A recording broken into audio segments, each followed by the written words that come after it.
మనకు పెట్రోల్ అంటే 1 లీటర్ ధర మాత్రమే కనిపిస్తుంది. కానీ ఆ లీటర్ వెనుక ఉన్న సైన్స్, టెక్నాలజీ, ఆర్థిక వ్యవస్థ చాలా పెద్ద కథనే చెప్తాయి.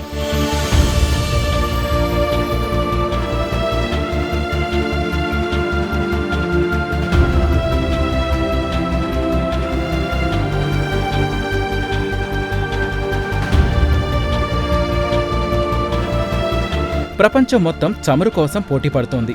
ధరలు పెరుగుతున్నాయి. దేశాలు ఎనర్జీ సెక్యూరిటీ కోసం కొత్త వ్యూహాలు రూపొందిస్తున్నాయి. ఈ గ్లోబల్ గేమ్లో ఒక విషయం మాత్రం స్పష్టం. రిసోర్స్ ఉన్నవాళ్లు కాదు, టెక్నాలజీ ఉన్నవాళ్లే గెలుస్తారు.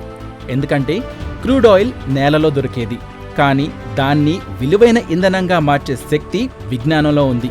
ఆ విజ్ఞానాన్ని దేశబలంగా మార్చిన ఓ తెలుగోడు, నిశ్శబ్దంగా దేశ ఆర్థిక వ్యవస్థపై ప్రభావం చూపిన శాస్త్రవేత్త డాక్టర్ తురగ సుందర రామప్రసాదరావు. 1939 జనవరి 20 ఆంధ్రప్రదేశ్లోని తూర్పుగోదావరి జిల్లాలోని గంటి పెదపూడి అనే చిన్న గ్రామంలో ఆయన జన్మించారు. ఆ తర్వాత అవధి గ్రామంలో ఆయన పెరిగారు. ఒక సాధారణ ప్రారంభం నుంచి అసాధారణ గమ్యం దాకా సాగిన ప్రయాణం. పల్లెటూరి వాతావరణం, పరిమిత అవకాశాలు, కానీ కష్టపడితే సాధ్యమేనని నమ్మకం. ఇవి చిన్నప్పటి నుంచే ఆయనలో బలమైన పునాది వేశాయి. గ్రామ పాఠశాలలో ప్రారంభమైన చదువు తర్వాత ఆంధ్ర యూనివర్సిటీ వాల్తేర్ వరకు తీసుకెళ్లింది. అక్కడ బీఎస్సీ హానర్స్, ఎంఎస్సీ కెమిస్ట్రీ పూర్తి చేసి 1967లో ఇనార్గానిక్ కెమిస్ట్రీలో పీహెచ్డీ సాధించారు. ఇది కేవలం ఒక విద్యా ప్రస్థానం కాదు. ఒక చిన్న గ్రామం నుంచి వచ్చిన యువకుడు ప్రపంచ స్థాయి విజ్ఞానాన్ని అందిపుచ్చుకునే దిశగా వేసిన బలమైన అడుగు. పీహెచ్డీ తర్వాత ఆయన ప్రయాణం దేశ అవసరాల వైపు మలుపు తిరిగింది. బీహార్లోని సింద్రీలో fertilizer corporation of India R&D కేంద్రంలో చేరి ఫెర్టిలైజర్ కెటలిస్ట్, స్టీమ్ రిఫార్మర్ వంటి కీలక రంగాల్లో పనిచేశారు. అక్కడి అనుభవం సైన్స్ని ఇండస్ట్రీకి ఎలా అనుసంధానం చేయాలో ఆయనకు స్పష్టంగా చూపింది. ఆ తర్వాత బరోడాలోని IPCLలో కెటలిస్ట్ సైన్స్ అండ్ టెక్నాలజీ విభాగాన్ని నిర్మించడం ద్వారా ఆయన ఒక సైంటిస్ట్ మాత్రమే కాదు, ఒక సిస్టమ్ బిల్డర్గా తన సామర్థ్యాన్ని నిరూపించారు. 1990లో ఆయనను CSIR Indian institute of petroleum Dehradun డైరెక్టర్గా నియమించారు. అక్కడ ఆయన చేసిన మార్పు ఒక సంస్థ పరిమితితో ఆగిపోలేదు, ఒక దిశను మార్చింది.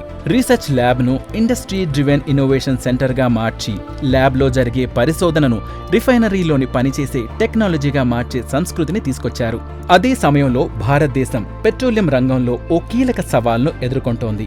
మనం ఉపయోగించే క్రూడ్ ఆయిల్లోని 85 నుంచి 90% వరకు దిగుమతులపై ఆధారపడాల్సి వస్తోంది. కానీ అసలు సమస్య ఇంకొకటి ఉంది. ఆ క్రూడ్ ఆయిల్ని పెట్రోల్, డీజిల్గా మార్చే రిఫైనరీ టెక్నాలజీ కూడా విదేశాలపైనే ఆధారపడటం. ఈ మొత్తం ప్రక్రియల్లో అత్యంత కీలకమైన భాగం కెటలిస్ట్స్. ఇవే కెమికల్ రియాక్షన్ను వేగవంతం చేసి క్రూడ్ ఆయిల్ను ఉపయోగపడే ఇంధనంగా మారుస్తాయి. ఒక విధంగా చెప్పాలంటే కెటలిస్టు లేకుండా రిఫైనరీ నడవదు. కానీ ఈ కీలకమైన టెక్నాలజీ పూర్తిగా విదేశీ సంస్థల చేతిలో ఉండటం వల్ల భారత్ ప్రతి సంవత్సరం వేల కోట్ల రూపాయలు ఖర్చు చేయాల్సి వస్తోంది. ఇది కేవలం ఆర్థిక భారమే కాదు, ఒక స్ట్రాటజిక్ వీక్నెస్ కూడా. ఈ సమయంలో డాక్టర్ ప్రసాద్ గారు ఒక స్పష్టమైన దిశను చూపించారు. India should not remain dependent, India should develop its own technologies. ఆయన దృష్టి ఒకటే, science must serve the nation. దశాబ్దాల పాటు సాగిన ఆయన కృషి ఫలితంగా catalyst science, hydro processing, refining technologies వంటి రంగంలో లోతైన పరిశోధనలు జరిగాయి.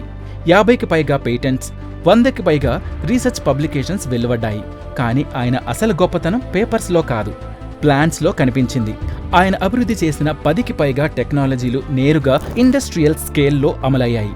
ఇండియన్ ఆయిల్, BPCL, రిలయన్స్ వంటి సంస్థలతో కలిసి ల్యాబ్లో రూపొందించిన పరిష్కారాలను వాస్తవ రిఫైనరీలో ప్రవేశపెట్టడం జరిగింది. రీసెర్చ్ నుంచి రిఫైనరీ నుంచి రెవెన్యూకి ఈ పూర్తి ప్రయాణం సక్సెస్ఫుల్గా జరిగిన అరుదైన ఉదాహరణ ఇది. ఈ మార్పు ప్రభావం దేశ ఆర్థిక వ్యవస్థలో స్పష్టంగా కనిపించింది. పూర్తిగా ఇంపోర్టెడ్ కెటలిస్ట్ల మీద ఆధారపడిన స్థితి నుంచి ఇండిజినస్ టెక్నాలజీస్ వైపు మళ్లడం ప్రారంభమైంది. కొన్ని కీలక రంగాల్లో 20 నుండి 30% వరకు విదేశాలపై ఆధారపడటం తగ్గింది. రిఫైనరీ ఎఫిషియన్సీలో 5 నుంచి 10% వరకు పెరుగుదల నమోదైంది. ఇది చిన్న మార్పు కాదు. రిఫైనరీ స్థాయిలో 5% ఎఫిషియన్సీ పెరిగినా వేల కోట్ల విలువైన అదనపు ఉత్పత్తి సాధ్యమవుతుంది. దేశ స్థాయిలో చూస్తే ప్రతి సంవత్సరం 500 నుండి 1500 కోట్ల వరకు ఆదా సాధ్యమైంది. ఇది ఒక సైంటిఫిక్ అచీవ్మెంట్ మాత్రమే కాదు, ఒక ఎకనామిక్ ట్రాన్స్ఫర్మేషన్. ఆయన ప్రయాణం ఇక్కడతో ఆగలేదు. రిటైర్మెంట్ తర్వాత సెరసిజం టెక్నాలజీస్ ద్వారా గ్లోబల్ కన్సల్టింగ్లో ప్రవేశించారు.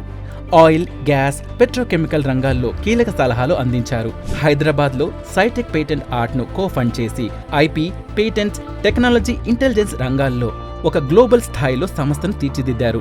ఒక్క క్లయింట్తో ప్రారంభమైన ఈ సంస్థ నేడు ప్రపంచవ్యాప్తంగా వందలాది సంస్థలకు సేవలు అందిస్తుంది అంటే అది ఆయన దూరదృష్టి. అందుకే డాక్టర్ ప్రసాదరావు ఒక సైంటిస్ట్ మాత్రమే కాదు, ఒక సైన్స్ లీడర్, ఒక ఇన్స్టిట్యూషన్ బిల్డర్, ఒక ఎంటర్‌ప్రెన్యూర్. ఆయన జీవితం 3 దశల్లో సాగింది. శాస్త్రవేత్తగా, సంస్థను నడిపిన నాయకుడిగా, స్వతంత్ర సలహాదారుడిగా మరియు వ్యాపారవేత్తగా. ప్రతి దశలోనూ ఒకే లక్ష్యం: దేశానికి ఉపయోగపడే విలువ సృష్టించడం. పెదపూడి అనే చిన్న గ్రామం నుంచి ప్రారంభమైన ఈ ప్రయాణం దేశ ఆర్థిక వ్యవస్థపై ప్రభావం చూపే స్థాయికి చేరుకోవడం తెలుగు నేల ప్రతిభకు ప్రతీక. మనందరికీ ఒక స్పష్టమైన సందేశం ఇస్తుంది: స్వదేశీ విజ్ఞానం కేవలం ఒక గర్వకారణం కాదు, ఇది ఆర్థిక స్వతంత్రానికి పునాది. ప్రపంచం మారుతూ ఉంటుంది, రిసోర్స్ మారిపోతాయి, కానీ విజ్ఞానం, ఇన్నోవేషన్ ఎప్పటికీ నిలిచే శక్తి. ఒక గ్రామం నుంచి వచ్చిన ఆలోచన ఒక దేశ దిశను మార్చగలదని నిరూపించిన ఈ కథ ప్రతి తెలుగువాడికి ప్రేరణ. డిపెండెన్సీ నుంచి డెవలప్మెంట్ వైపుకు ఇదే నిజమైన ప్రయాణం.